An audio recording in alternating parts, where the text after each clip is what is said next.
त्यांना बसू द्या, किती दिवस बसायचं, मरू द्या, काय करायचं मरू द्या, अशा पद्धतीने सरकारचं धोरण आहे. म्हणजे कुठलाही व्यक्ती उपोषणाला बसला, साधा जरी व्यक्ती उपोषणाला बसला तरी तिथे पोलीस बंदोबस्त लावावा लागतो, कारण तिथे लॉ अँड ऑर्डरचा प्रश्न असतो. असं आहे. आता इथे कालपासून एकही पोलीस कर्मचारी नाही.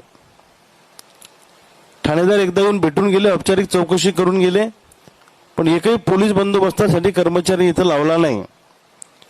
पोलीस बंदोबस्त लावावा अशी आमची भावना नाही, पण असे संकेत आहेत की एखाद्या वेळी या उपोषण स्तरावर हल्ला होऊ शकतो सत्ताधारी पक्षाकडनं.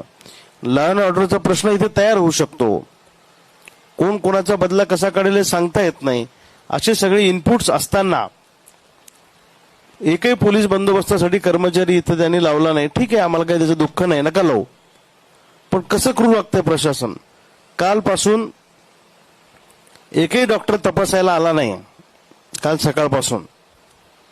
म्हणजे यांनी ठरवलेलं आहे की हे आंदोलन मोडून काढायचं आहे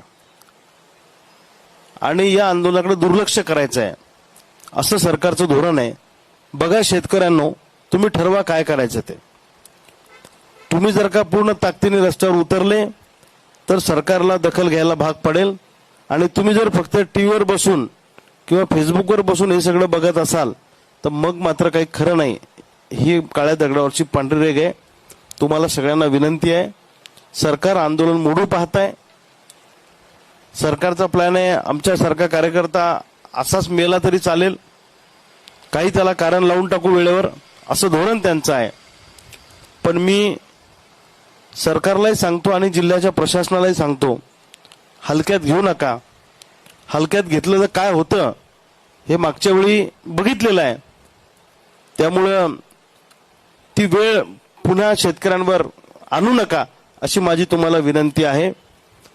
मी काय अन्नत्यागाला बसलेलो आहे, माझी तब्येत खराब झाली, माझा प्राण गेला, जीव गेला, काही झालं तरी मी मागं हटणार नाही अशी माझी भूमिका आहे.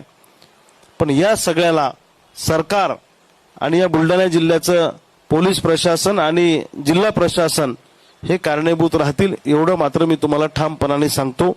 माझ्या जीवाचं काही बरं वाईट झालं त्याला पूर्णपणे सरकार जबाबदार असेल आणि प्रशासन जबाबदार असेल.